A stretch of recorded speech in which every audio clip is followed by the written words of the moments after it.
आज इतनी भारी संख्या में कोने कोने से आए हुए सभी भाइयों, बहनों, माताओं, बुजुर्गों, बच्चों, आप सब लोगों को मेरा नमस्कार, सबको मेरा प्रणाम, जय जोहार। इतनी धूप में आप इतनी देर से बैठे हुए हैं, हमारी बातचीत सुनने के लिए आप सब लोगों का दिल से मैं आभार व्यक्त करता हूं। दोस्तों, मैं दिल्ली से आया हूं।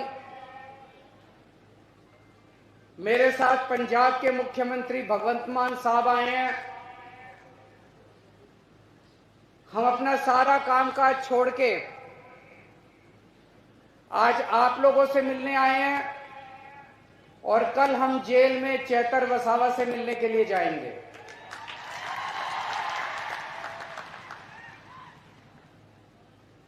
इन्होंने चेतर वसावा को गिरफ्तार कर लिया,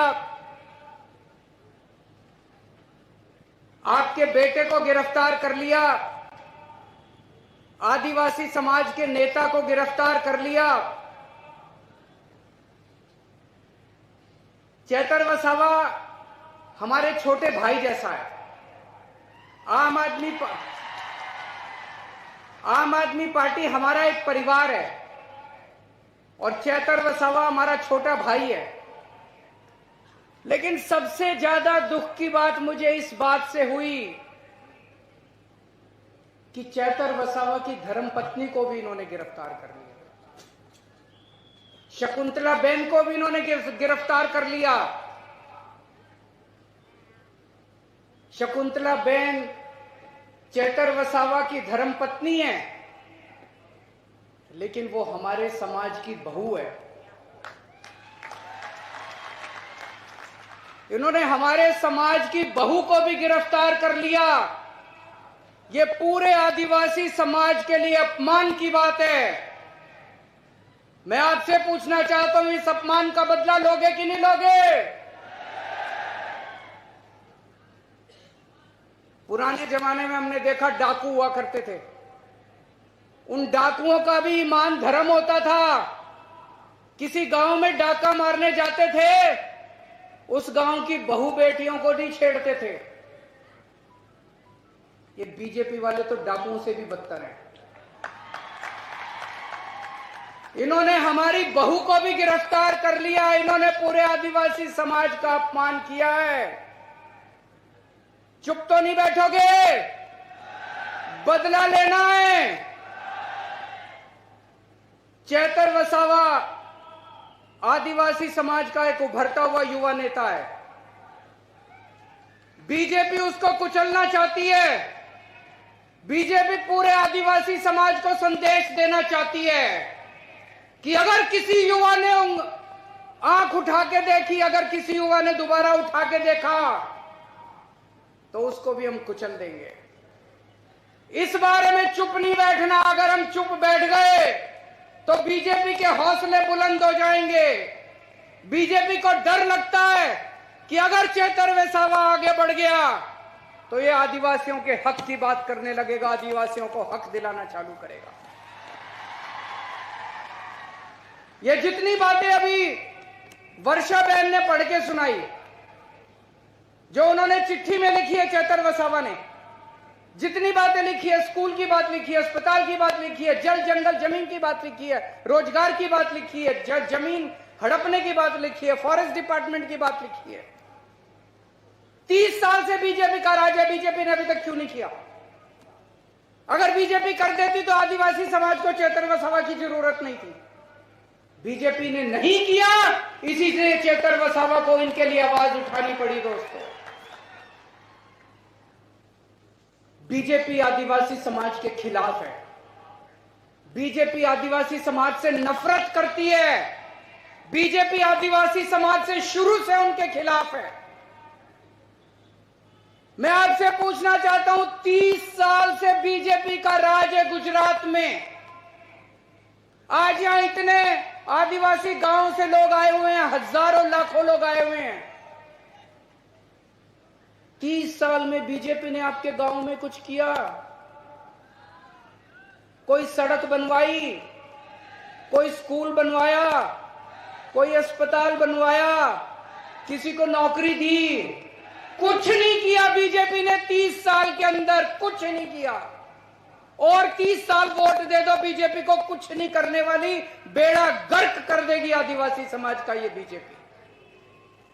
चेतर वसावा का क्या कसूर है? क्यों उसको जेल में डाला इन्होंने? क्योंकि चेतर वसावा गरीबों और मजदूर आदिवासी लोगों को उनका हक दिला रहा था। जब फॉरेस्ट डिपार्टमेंट वाले आपकी जमीनें हड़पने के लिए आते हैं तो चेतर वसावा बीच में खड़ा होकर आपकी रक्षा करता है, आपकी जमीन की रक्षा करता है। जब फॉरेस्ट डिपार्टमेंट वाले आपके ऊपर फर्जी एफआईआर करते हैं तब चेतर वसावा पुलिस वालों से आपके लिए लड़ता है। जब आपके स्कूल नहीं बनते, मुझे बताया गया कई स्कूल ऐसे हैं जिसमें एक भी टीचर नहीं है, कई स्कूल ऐसे हैं जिसमें एक टीचर है। चेतर वसावा अपने लिए लड़ाई नहीं लड़ रहा, चेतर वसावा आपके बच्चों की लड़ाई लड़ रहा है दोस्त। अभी उन्होंने चिट्ठी में लिखा कितने सरकारी अस्पताल है, मुझे पता चला यहां के सिविल अस्पताल को प्राइवेट कर रहे हैं, किसी बड़े साहूकार को अस्पताल दे रहे हैं। अगर हमारे गरीब, हमारे घर में कोई बीमार हो जाएगा हम कहां जाएंगे? वो अमीर आदमी, प्राइवेट आदमी तो पैसे लेगा, बड़े बड़े पैसे लेगा। दिल्ली के अंदर हमने सारे सरकारी अस्पताल शानदार बना दिए। दिल्ली के अंदर अब गरीब हो चाहे अमीर हो सबका इलाज मुफ्त कर दिया। यही गुजरात में होना चाहिए कि नहीं होना चाहिए? इसी के लिए तो लड़ रहा है चेतर वसावा। आदिवासी समाज के लिए इतना हजारों लाखों करोड़ का पैसा आता है, केंद्र सरकार से आता है, गुजरात सरकार से आता है। कहां जाता है सारा पैसा? एक भी पैसा अपने गांव में नहीं आता, एक भी पैसा हमारे ऊपर खर्च नहीं होता। सारा पैसा चोरी कर लेते हैं ये लोग, सारा पैसा चोरी कर लेते हैं ये लोग। इसी के खिलाफ चेतर वसावा लड़ाई लड़ रहा है, इसी के खिलाफ चेतर वसावा आवाज उठा रहा है। इसलिए उन्होंने उसको पकड़ के जेल में डाल दिया कि अगर ये ज्यादा बोलेगा तो हमारी लूट, हमारा डाका बंद हो जाएगा दोस्त। इसीलिए उन्होंने उसको जेल में डाला। ये कसूर है चेतर वसावा अपने लिए लड़ रहा, चेतर वसावा अपने लिए नौकरी नहीं मांग रहा, चेतर वसावा अपने बच्चों के लिए नौकरी नहीं मांग रहा, चेतर वसावा आदिवासी समाज के एक एक आदमी के लिए लड़ रहा है दोस्त। आज पूरे गुजरात में अगर बीजेपी एक आदमी से डरती है तो उसका नाम है चेतर वसावा। मैं बीजेपी को कहना चाहता हूं, बीजेपी वालों, आने वाले समय में चेतर वसावा तुम्हारा काल बन के निकलेगा, तुम्हारा सत्यानाश करेगा बीजेपी का चेतर वसावा जिस दिन बाहर आएगा। या तो उसको छोड़ दो, नहीं तो आज से गुजरात के अंदर बीजेपी की उल्टी गिनती शुरू हो गई है। उस पे ये लोग दबाव डाल रहे हैं चेतर वसावा पे। मुझे संदेश आया था चेतर वसावा का, उस पे दबाव डाल रहे हैं बीजेपी में शामिल हो जाओ, तुमको मंत्री बना देंगे, बीजेपी में शामिल हो जाओ, तुमको करोड़ों रुपया देंगे, आम आदमी पार्टी छोड़ दो। दोस्तों, आज अगर चेतर वसावा बीजेपी में शामिल हो जाए, उसको कम से कम 100 करोड़ रुपया मिलेगा, उसको मंत्री पद मिलेगा। लेकिन चेतर वसावा ने कहा मैं मर जाऊंगा, मैं अपने समाज के साथ धोखा नहीं करूंगा। उसने आपको नहीं छोड़ा, आपके परिवार को नहीं छोड़ा, आपके समाज को नहीं छोड़ा। चेतर वसावा ने कहा मुझे चाहे 10 साल 15 साल जेल में रखो, अपने समाज के साथ धोखा नहीं करूं, अपने समाज के साथ धोखा नहीं करूं। वो चाहता तो ऐशो आराम कर सकता था, करोड़ों रुपए की कोठी खरीद सकता था, गाड़ियां खरीद सकता था, पैसे ले सकता था, मंत्री, लेकिन उसने ऐसा नहीं किया। वो आपके लिए खड़ा, आपके लिए लड़ रहा है, अपने लिए नहीं लड़ रहा। चेतर वसावा शेर है। और बीजेपी वालों, शेर को ज्यादा दिन पिंजरे में नहीं रखा जा सकता। जिस दिन शेर बाहर निकलेगा उस दिन तुम्हारी खैर नहीं है। कल मैं और भगवंत मान साहब और अगर जेल वालों ने परमिट किया तो गोपाल इटालिया साहब और यशोदान गढ़वी भी, हम उनसे जेल में मिलने के लिए जाएंगे। मैं आपसे पूछना चाहता हूं, क्या मैं उनको, चेतर वसावा को जाके कह दूं कि सारा गुजरात उनके साथ खड़ा है? जरा दोनों हाथ खड़े करके बताओ कि आज सारा गुजरात चेतर वसावा के साथ खड़ा है? सारा गुजरात चेतर वसावा के साथ खड़ा है? मैं कल जाके बोल दूं चेतर वसावा को, आपका संदेश लेके कल मैं जाऊंगा। ये लड़ाई चेतर वसावा की लड़ाई नहीं है, ये आपकी इज्जत की लड़ाई है, आपके मान स्वाभिमान की लड़ाई है, पूरे आदिवासी समाज के मान सम्मान की लड़ाई है।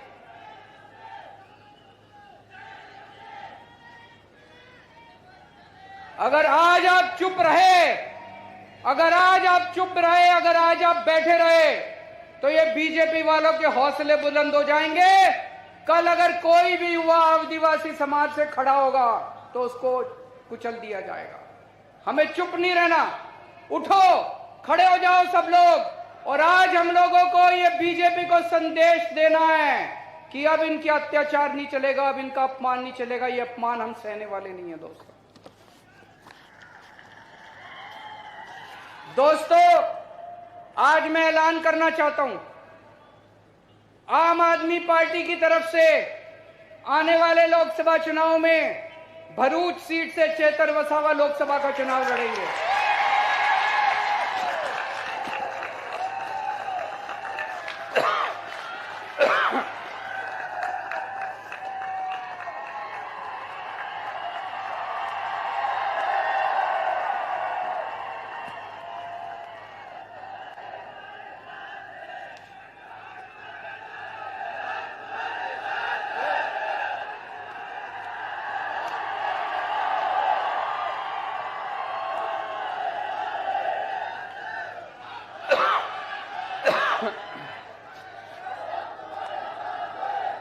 मुझे उम्मीद है कि जब तक चुनाव होंगे चेतर भाई बाहर आ जाएंगे।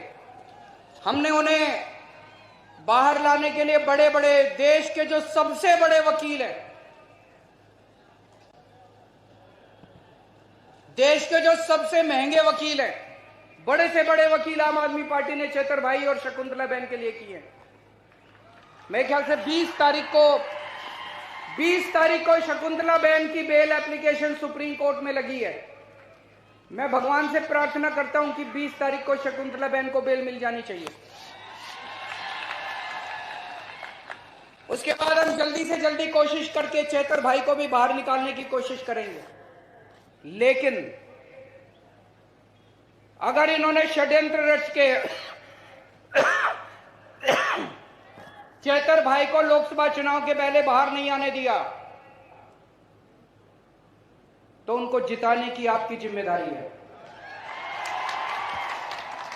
चुनाव आपको लड़ना पड़ेगा, लड़ोगे? चेतर भाई की फोटो लेके घर घर जाना पड़ेगा, लड़ोगे?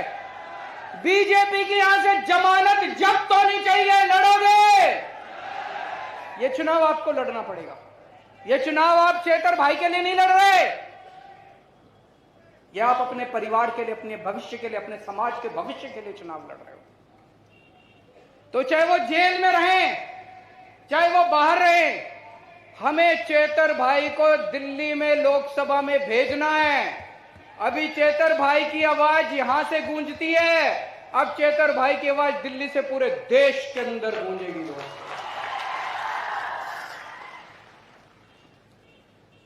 कल हम जाएंगे चेतर भाई से मिलने के लिए और मैं पूरी उम्मीद करता हूं वो जल्द से जल्द बाहर आएंगे। और बीजेपी के उल्टी गिनती शुरू हो चुकी है।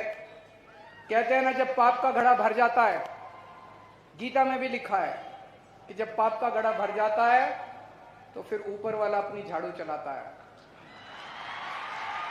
ऊपर वाले ने झाड़ू चलानी शुरू कर दी है। लास्ट में मैं एक नारा बोलूंगा, एक नारा लगाएंगे। मैं बोलूंगा जेल के ताले टूटेंगे, आप बोलना चेतर वसावा छूटेंगे। जेल के ताले टूटेंगे, जेल के ताले टूटेंगे, जेल के ताले टूटेंगे। बहुत बहुत शुक्रिया। રાષ્ટ્રગીત માટે પોતપોતાની જગ્યા પર ઊભા થઈ જઈએ આપણે.